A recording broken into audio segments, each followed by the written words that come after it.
기도 먼저 하겠습니다. 교회의 머리가 되시는 거룩하신 하나님 아버지, 이 땅에 계시다가 구원의 소명을 감당하시고 천국 올라가셨습니다. 그리고 말씀으로 우리에게 다시 찾아오셔서 기록된 말씀과 함께 성령으로 역사하시고 오늘도 이 귀한 진리로 우리를 만나주시는 것을 하나님께 감사드리옵나이다. 하나님, 이제 우리가 주님의 음성을 듣기 원합니다. 우리 가치관이나 우리 생각들을 조금 뒤로 물려놓고 하나님께서 우리를 위하여 축복의 길을 열어주셨는데 이 말씀을 잘 듣고 깨닫고 또 생활을 바꾸어서 우리도 행복하고 또 마침내 하나님께 영광되는 그 생활로 이끌어 주시옵소서. 예수님의 이름으로 기도드렸사옵나이다. 아멘. 오늘 하나님 말씀은 구약성경 전도서 11장 1절에서부터 마지막 절까지 되겠습니다. 기록된 말씀 교독해서 읽도록 하겠습니다. 너는 내 떡을 물 위에 던져라. 여러 날 후에 도로 찾으리라.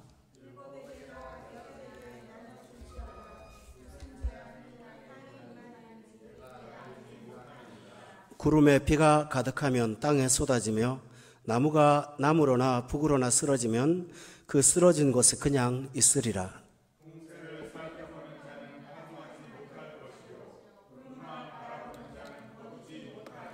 바람의 길이 어떠함과 아이 뵌 자의 태에서 뼈가 어떻게 자라는지를 내가 알지 못함 같이 만사를 성취하시는 하나님의 일을 내가 알지 못하느니라.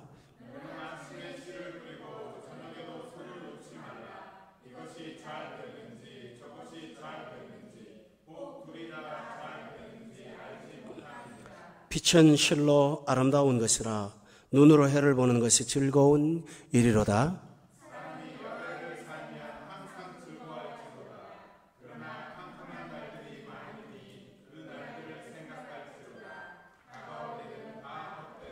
청년이여 내 어린 때를 즐거워하며 내 청년의 날들을 마음에 기뻐하여 마음에 원하는 길들과 내 눈이 보이는 대로 행하라. 그러나 하나님이 이 모든 일로 말미암아 너를 심판하실 줄 알라.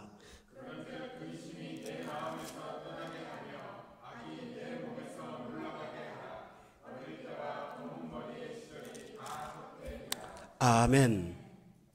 전도서 11장부터 12장은 전도서의 최종 결론판이 되겠습니다. 그동안 여러 다양한 방면으로 사람의 삶을 관찰하면서 교훈을 자세하게 주었는데 이제 그 최종 결론이 오늘 본문의 내용이 되겠습니다. 전도서는 이스라엘의 첫 번째 왕이었던 사울, 그 다음에 다윗이라는 왕이 있었어요. 그 다음에 그 다윗의 아들 가운데 솔로몬이라는 왕이 있었거든요. 솔로몬의 왕이 되었고 그 솔로몬이 본문을 기록을 하면서 성경을 쓴 내용입니다. 솔로몬은 직책이 왕입니다. 그런데 그는 이 전도서를 쓰면서 자기에게 새로운 호칭을 하나를 붙여요. 그것은 뭐냐 하면 전도자, 자기를 전도자라고, 우리가 쉽게 이해하면 전도하는 사람 이렇게 볼 수가 있는데요. 구약에 보면 이게 에클레시아라는 단어를 써서 교회와 관련된 단어를 쓰고 있어요. 그러니까 영적인 진리를 전파하는 사람, 이런 뜻이 되겠습니다. 그런데 이 전도서를 솔로몬이 쓸 때 나이가 한 60 정도 됐거든요. 그런데 그때 당시에 60살 정도면 아주 노인은 아닙니다. 그때는 좀 오래 살았습니다. 그런데 성경을 보면 이 솔로몬은 60세에 죽었습니다. 그러니까 상당히 일찍 돌아가셨죠. 그래서 솔로몬의 인생의 마지막 때에 쓴 그 내용이 될 수 있겠습니다. 그러니까 생을 한번 돌아보면서 돌아온 생과 또 하나님 중심으로 살았던 날들을 비교하면서 기록을 한 내용이 바로 본문이 되겠습니다. 그런데 이 전도서는 솔로몬이 특히 그 불신자들을, 다시 말하면 아직도 예수님을 믿지 않는 세상적인 사람들을 대상으로 기록을 했습니다. 그런데 그냥 막연하게 그런 사람들한테 전도하려고 온 게 아니고요. 그때 당시 솔로몬은 지상에서 최고 가는 왕이었습니다. 경제적으로 나라를 크게 일으켰고요. 군사적으로 아주 튼튼한 나라를 만들었고요. 그 다음에 건축의 대가로서 아주 화창찬란한 그런 건물을 건축한 건축가이기도 했습니다. 그래서 그 당시에 그 솔로몬 주변에 살았던 국가의 왕들이 솔로몬이 어떻게 이렇게 정치를 잘하는가 공부를 하려고 사람들이 솔로몬을 많이 찾아왔습니다. 그 요즘 말로 하면 벤치마킹이라고 할 수가 있겠죠. 이제 그런 일을 했습니다. 그때 솔로몬이 외국에서 배우러 온 사람들한테 건축은 이렇게 하세요, 또 이렇게 돈을 버세요 하는 그런 경제 이야기를 하지 않았습니다. 그것보다는 하나님을 믿어야 된다 하고 전도를 했습니다. 그래서 자기는 왕이면서 전도자라고 그렇게 고백을 했습니다. 그런데 솔로몬은 그 사람들을 앞에 놓고 뭐라고 했냐면요, 하나님 없이 살아가는 인생은 딱 한마디로 말하면 헛되게 산 것이다. 그는 그렇게 결론을 내렸어요. 그래서 전도서 1장에 시작할 때 여러분이 헛되고 헛되니 모든 것이 헛되도다 혹시 기억나십니까? 그렇게 그는 헛됨이라고 정의를 내렸어요. 그런데 여러분이 성경을 전도서 처음 대하실 때는요, 성경을 읽다가 힘이 좀 빠져요. 자꾸 헛되다, 무의미하다, 그게 무슨 의미가 있느냐, 자꾸 이렇게 나오니까 전도서를 읽다가 조금 낙심이 되고 용기가 사라지는 것 같은 그런 느낌을 갖게 되는데, 그것은 전도서의 반쪽만 보셔서 그래요. 또 한편으로 솔로몬은 하나님 중심으로 사는 인생은 어떤 것인가 하는 것을 비교해서 보여주었습니다. 그렇게 해서 계속 진행을 해왔습니다. 그러다 보니까 우리도 전도서를 쭉 공부를 하고 있지만은 나이 든 사람들, 인생의 노년의 지혜가 필요한 분들한테 이 전도서가 참 소중한 책이구나, 이렇게 생각을 할 수가 있습니다. 특별히 저도 30대, 40대 목회할 때는 전도서가 잘 마음에 와닿지 않았습니다. 일거리도 많고 의욕도 많은데 뭐 자꾸 헛되다 그러니까 그 성경을 갖고 강해를 해본 적이 한 번도 없습니다. 목회 32년 동안 전도서 강해를 여기서 처음 했습니다. 그런데 그 목회하면서 중간중간에 전도서라는 성경이 자꾸 다가와서 혼자 오랜 세월 동안 여러 번 읽고 또 전도서에 관련된 책을 또 사고 또 혼자 공부하고 그러다가 원래 이 말씀을 전하게 됐고요. 이제 다음 시간으로 끝을 맺게 되겠습니다. 근데 제가 나이 들어서 머리가 허해지니까 전도서가 이제 다가와요. 그런데요, 원래 전도서에서 목표한 솔로몬의 주 대상은 저같이 나이 들어서 이제 기회가 많이 없어진, 할 일이 많은 것이 아니라 이제는 종착역에 가까운 그런 사역자들에게 대상으로 하지 않고 거꾸로 11장 9절을 한번 보세요. 거기 보면 청년이요 라고 돼 있죠. 젊은 사람들아 이 말을 들어라, 그렇게 말을 한 거예요. 여러분 젊다고 생각하십니까? 바로 여러분에게 전도서가 해당이 되는 성경입니다. 또 12장 1절에 보세요. 거기도 보면 다 같이 한번 우리 읽어봅시다. 12장 1절 시작. 청년의 때에 너의 창조주를 기억하라. 곧 권고한 날이 이르기 전에 나는 아무 낙이 없다고 할 해들이 갑갑기 전에, 2절도요, 해와 빛과 달과 별들이 어둡기 전에 비 뒤에 구름이 다시 일어나기 전에 그렇게 하라라고 했습니다. 그렇다면 전도서를 꼭 봐야 되는 사람은 모두죠. 그렇지만 나이 드신 분도 중요해요. 그러나 이제 인생을 막 출발하신, 그리고 한참 정력적으로 일할 수 있는 나이에 있는 여러분에게 전도서가 무엇보다 중요하다라는 것입니다. 왜 그들을 주대상으로 삼았을까요? 여러분 옛날에 코미디에 보면은 내가 일주일만 젊었더라면, 이마령 씨가 했던 말 기억합니까? 이 솔로몬의 마음이 그 마음이에요. 내가 조금만 이런 진리를 알았다면 시행착오를 겪지 않고 미친 것처럼 인생을, 그의 고백이죠, 미쳤다고 할 만큼 그런 인생을 살지 않고 하나님을 기쁘게 하고 가치 있게 살았을 텐데 돌아놓고 보니까 아쉽다, 그런 얘기예요. 그러니까 나처럼 나이 들어서 깨닫지 말고 젊을 때부터 먼저 이 진리를 깨달아서 기왕에 사는 것 하나님 기쁘게 하고 가치 있게 살아라. 그는 그렇게 고백하고 있습니다. 성도 여러분, 그런데 우리 가운데 그러면 저를 포함한 몇몇 성도님들은 이제 이 말씀을 좀 덜 들어도 될까요? 저는 요즘에 아주 희망이 듭니다. 요새 100세 시대라면서요. 100살까지 산대요. 그러니까 저도 28 청춘입니다. 저도 청년이죠. 들어야 되죠. 그래서 우리 모두가 이 말씀을 꼭 들어야 될 필요가 있습니다. 이렇게까지 쭉 전도서를 내려오다가 11장 12장에서는 뭘 가르쳐 주냐 하면요. 그러면 우리가 어떻게 살고 무엇을 하고 살아야 되는 것인가 구체적인 그 매뉴얼을 가르쳐 주고 있습니다. 그래서 오늘은 그것을 풀면서 여러분하고 성경 말씀 하나하나 살펴보겠습니다. 첫째는 그냥 제가 붙였습니다. 소명으로 살아라 라는 것입니다. 우리 따라합시다. 소명으로 살자. 본문 6절 보세요. 11장 6절에 보면 아침에 씨를 뿌려라, 저녁에도 손을 놓지 말아라 그랬죠. 이 말이 무슨 말일까요? 부지런하게 살아라. 자포자기하거나 될 대로 되라거나 하나님께서 알아서 하시겠지 뭐 내가 꼭 한다고 되겠어? 그런 마음 갖고 살지 말고 아침에는 희망을 뿌리고 저녁에도 손을 놓지 말아라 라고 말씀하고 있습니다. 그런데 어떤 사람들을 소개합니다. 5절을 보세요. 풍세를 살펴보는 사람은 파종하지를 못할 것이요 구름만 바라보는 자는 거두지를 못하리라. 여기 농사 짓는 집에서 사셨던 분은 아실걸요. 너무 날씨가 가물어요. 비가 안 와요. 지금 씨앗이나 모종을 심어 놓으면 다 타 죽을 것 같아요. 그러니까 풍세를 살펴보면서 파종을 자꾸 미루는 거예요. 지금 하면 헛수고다 이렇게 생각하는 거죠.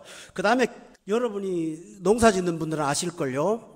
곡식이 다 익어서 거두어야 되잖아요. 보통 곡식을 거두어서 어떡합니까? 칩으로 곧장 갖고 오지 않습니다. 옛날에는. 이 옛날 농사법이죠. 지금은 기계로 다 하지만요. 들판에다 그걸 널어서 말려요. 이렇게 뒤집었다 말렸다 하죠. 그런데 곡식이 신기한 게요. 낫으로 베어서 눕혀놓고 비가 오면 썩어버려요. 그런데 안 베면 선체로는 안 썩어요. 그러니까 구름을 쳐다보면서 비가 올 것 같아. 아유 오늘은 아니야. 오늘은 구름이 자꾸 끼네. 저녁에 비가 올 것 같아. 그러면서 결실을, 추수를 늦춘다 그런 뜻입니다. 여기에 핵심이 있습니다. 왜 파종을 쉽게 못하고 구름을 보면서 추수를 쉽게 못할까요? 창고에 들이는, 곡간에 들이는 1년 동안의 수고의 결과가 없어질까 걱정되는 것입니다. 다시 말하면 그 중심이 돈이 될까 안 될까인 것입니다. 그런데 하나님은 그렇게 사는 것은 세상의 방식이다라는 말이에요. 6절에 보세요. 너는 그러지 말고 씨 뿌려라는 거예요. 저녁에도 손을 놓지 말으라는 거예요. 왜 그럴까요? 이것이 잘 될는지, 오늘 뿌렸다고 될는지 안 뿌렸다고 될는지, 저것이 잘 될는지, 둘이 다 잘 될는지 네가 어떻게 아느냐라는 겁니다. 모르잖아요. 그러면서 솔로몬은 이렇게 말합니다.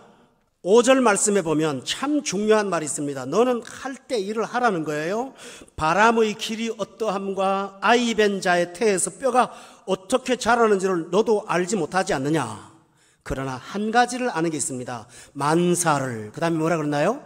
성취하시는 하나님의 일을 네가 어떻게 알겠느냐는 거죠. 오늘 밤 비가 와서 추수한 곡식이 썩는 것 같은데 그것이 너에게 더 이익이 될런지, 아니면 가뭄의 속에서 모종을 심어서 타주고 갈지만은 일을 했던 결과를 하나님이 거꾸로 어떻게 하실지, 내가 수고하거나 날씨나 환경에 따라서 열매가 주어지는 것이 아니고 만사를 성취케 하시는 하나님의 일이 있다는 것입니다. 뱃속에 있는 태아가 뼈가 어떻게 나는지를 그건 아무도 모른다는 거예요. 하나님만이 하실 수 있다는 것입니다. 바람의 길이 어디로 갈지는 여러분이 결정할 문제가 아니라는 것입니다. 현대 기상학이 아무리 발전해도 저 동남아에서 부는 태풍의 길을 가르쳐 주기는 하지만 태풍을 돌릴 수는 없지 않습니까? 그런데 재미있는 게 있더군요. 야, 내일 밤 동해안에 해상합니다 하다가 그 다음날 아침에 일어나 보면요, 갑자기 고기압의 세력이 약화돼서 슬그머니 물러가서 끝났습니다. 그럴 때가 많잖아요. 뒤끝에 설명을 하지만 예측도 못하고 바람도 못 돌립니다. 그러니 여러분 너무 낙심하지 말고 만사를 성취하시는 하나님께 맡기고 최선을 다해서 아침에 씨 뿌리고 저녁에도 쉬지 말아라 했습니다. 할렐루야. 그러면 돈 많이 벌으라는 얘기구나, 이렇게 생각할 수가 있습니다. 그런데 본문은 그것을 말하는 것이 아닙니다. 아까도 제가 말씀을 드렸지만 씨 뿌리는 것을 주저하고 추수 시기를 저울질하는 까닭은 이것이 유익일까 돈이 될까 안 될까이잖아요.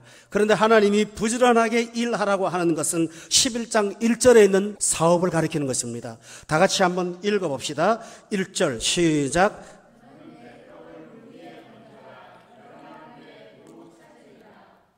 너는 너의 소유를, 그런 뜻입니다. 물 위에라는 말은 뭘까요? 추수해서 어떤 것이 찾아올까 하는 계산보다는 물 위에 던지는 자세로 살아라. 그럼 물 위에 던지는 것은 도대체 뭘 말할까요? 2절에 보세요. 7에게나 8에게나 뭐 하라고요? 나누어 주라고 했습니다. 그러니까 여러분이 아침부터 저녁까지 수고할 일은 뭐냐면 7에나 8에나 여러분의 삶을 나누어 주는 것이 하나님께서 우리가 할 일이라고 가르쳐 주었습니다. 자, 여기서 이상하죠? 평생 구제만 하고 살란 말인가?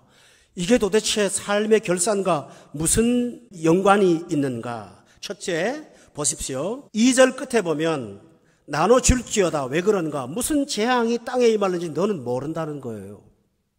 이것은 무슨 연관성이 있을까요? 선을 행하고 누구를 도울 수 있는 시간에 우리가 우리 자신을 자꾸 챙기다가 보면 어떤 날 나도 알지 못하는 재앙이 임해서 그때는 하고 싶어도 못할 때가 있을 거라는 것입니다. 이해가 되십니까? 열심히 욕심 부렸는데 실제로는 내 입에 들어온 것도 없고 남을 유익하게도 한 것도 없이 빈손을 털고 나니까 그때 내가 그것만 낭비하지 않았더라도 지금 이 주변 사람들이 이 고생은 하지 않을 거야 라는 후회가 올 수가 있다는 것입니다. 그러면 그때 있는 재물을 갖고 확확 던져서 다 나눠주고 좋은 일 선한 일에 썼는데 그것도 낭비가 아니냐? 본문 1절은 그렇게 말하지 않습니다. 너는 떡을 물 위에 던지면 여러 날 후에 그 다음에 뭐라고 그랬나요? 도로 찾는다는 거예요. 이게 진짜 손익이 떨어지는 인생살이라고 솔로몬은 가르쳐주고 있습니다. 제가 한 예를 하나 들어드릴게요. 여러분 주식의 대가인 워렌 버핏이라는 사람을 아십니까? 이 사람이 세계에서 주식으로 돈을 가장 많이 번 사람으로 아주 유명합니다. 지금도 현역 1등이라고 그러더군요. 그런데요, 미국에 있는 어떤 글을 한국에서 번역을 했는 글을 읽어봤는데요. 워렌 버핏은 죽을 때까지 자기가 주식 투자의 수익률에서 절대로 마이너스가 될 수가 없다는 거예요. 그래서 왜 그러냐 했더니 그가 1년에 번 많은 수익 중에 엄청난 분량들을 절대로 뺏길 수 없는 것에 투자를 했다는 거예요. 그게 뭐냐면 자선이에요. 그가 하는 액수가 자선이 어마어마하답니다. 그가 벌어서 쓴 자선의 돈은 주식이 망해도 그거는 망할 수가 없다는 거죠. 투자해 놓은 거니까. 그게 남는 거라는 거예요. 근데 그 이야기를 믿는 사람이 한 것이 아닙니다.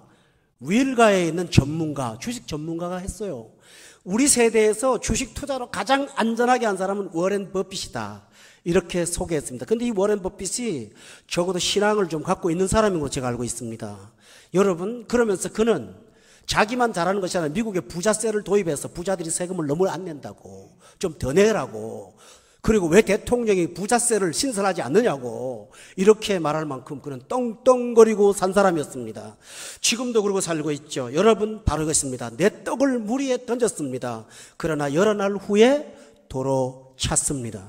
하나님은 선을 행하는 자의 결산을 반드시 회개해 주셔서 여러분의 피로를 넉넉히 채우시는 분인 것을 믿으시기를 주의 이름으로 축원합니다.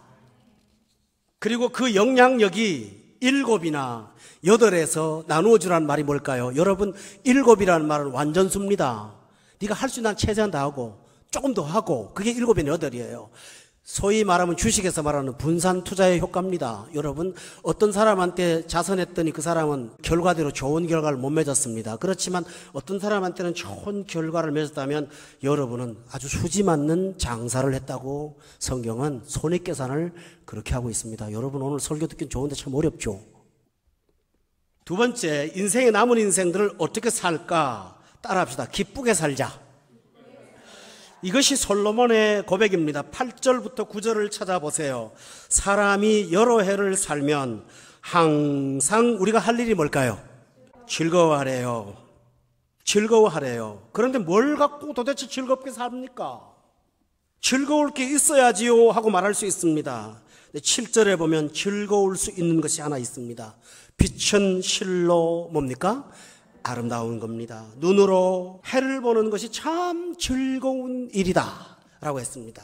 성도 여러분, 내일 아침에 해 뜨시거든 밖에 나가서 즐거우신가 한번 보세요. 태양을 보면서 마음이 참 벅찹니까? 와, 이 생명이 넘치는 충만한 빛의 세계에 산다는 게 너무 기뻐 하고 마음에 꽉 차있는 어떤 포만감을 느끼신다면 여러분은 성령 충만한 사람입니다. 그런데 아침에 일어나서 오늘은 무슨 좋은 일이 없을까? 커피나 한잔하면서 누구하고 하소연하고 수다를 좀 떨어볼까? 좀 허전해 등등 이런 것들은 우리가 즐거움을 다른 곳에서 찾고자 하는 헛된 노력입니다.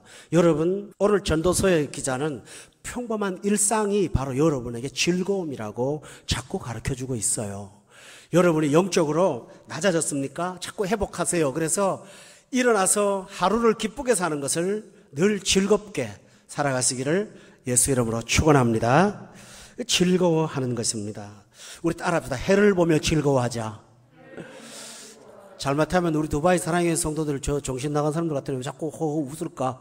그럴지 모르지만 밖에 나가서도 환한 모습과 빛나는 모습으로 살아가기를 저는 바랍니다. 제가 옛날에 예를 하나 들었는데요. 미국의 어떤 조그마한 도시에 교회가 몇 군데 있었답니다. 미국은 교회를 건축할 때요, 동네 중앙에 십자 교차로에다 이렇게 몇 개를 지어요. 미국은 번지수를 교회로부터 출발해서 처치로도 해갖고 거기서부터 출발해요. 어디나 시골 도시가 다 그래요. 그래서 장로교, 감리교, 먼교가 다 있거든요. 근데 새로 이사 온 분이요, 어떤 교회를 가야 될지가 좀 선택이 잘 안 돼갖고 내 거리에 서 있었어요. 그러면서 교통정리라는 순경한테요, 어떤 교회가 좋으냐고 추천 좀 해달라고 그랬더니 바로 앞에 보이는 웅장하고 아름다운 교회를 선택하지 않고 저 뒷골목에 가면 조그만 교회한테 글로 가라고 소개를 했답니다. 그래서 왜 그런가 하고 예배를 마치고 자기는 특별한 뭐 없었지만 그리고 나와서 의아해갖고 교통승경한테 왜 거기 꼭 가자 그랬냐고 그랬더니 자기는 예수 안 믿는 사람인데 주일마다 교통정리할 때 5개 교회 교인들 얼굴을 다 보는데 그 교인들이 채같이 빛나는 얼굴을 갖고 나오더라는 거예요. 나는 그래서 거기가 좋은 것 같더라 라고 했답니다. 우리 두바이 사랑의 교회가 그렇게 해같이 빛나시기를 저는 바랍니다. 이것이 우리가 이 땅에 사는 날입니다. 그 다음에 세 번째로는 따라합시다. 자유롭게 살자. 본문 9절 한번 보세요. 다 같이 한번 읽어볼까요? 시작. 마음에 기뻐하여 마음에 원하는 길들과 내 눈이 보이는 대로 행하라. 그러나 하나님이 이 모든 일로 말미암아 너를 심판하실 줄 알라. 아멘. 이 말씀을 잘못 알아들으면 참 이해가 안 됩니다. 마음대로 살아라잖아요. 그렇잖아요. 그러나 예수 믿으면 마음대로 살아랍니다. 뭔지 압니까? 여러분 기억하세요? 그리스도께서 우리에게 오신 것은 자유를 주시려고 오셨다고 했어요. 다시는 종의 멍에를 매지 않고 다시는 과거의 억압으로 가지 않게 하기 위해서 오셨다고 했어요. 여러분, 예수님께서 18해 동안 병들었던 한 여성을 치료하면서 이런 말씀하셨어요. 치료했다, 나았다 그런 말 쓰지 않고요, 18년 동안 사단에 매였던 이 여자를 안식일에 풀어버리는 것이 가하지 않느냐. 여러분 기억하죠? 예수님은 내가 온 것은 포로된 자에게 자유를, 눌린 자를 노임을, 억압된 자를 해방한다고 그랬잖아요.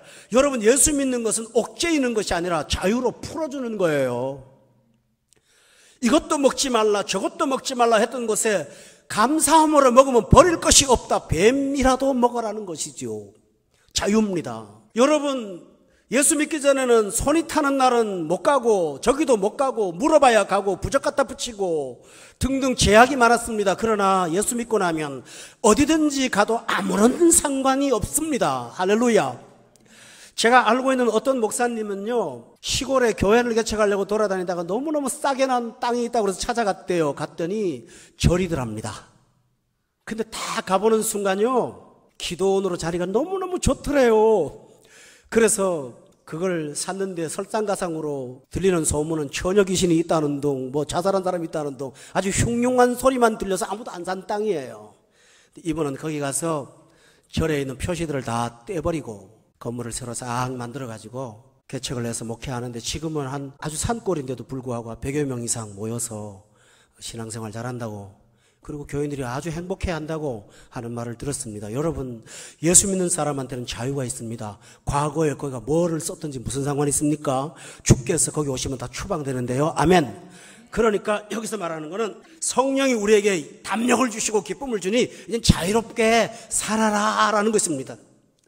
어떤 분은 예수 믿고 났는데도 아직 과거의 어떤 습성들이 좀 남아 있어 갖고요, 성경책을 펴놓고 있다가 어디 갈 때는 닫아놓고 또 오면 열어놓고 이런 자기도 모르게 어떤 그 습관들을 갖고 있습니다.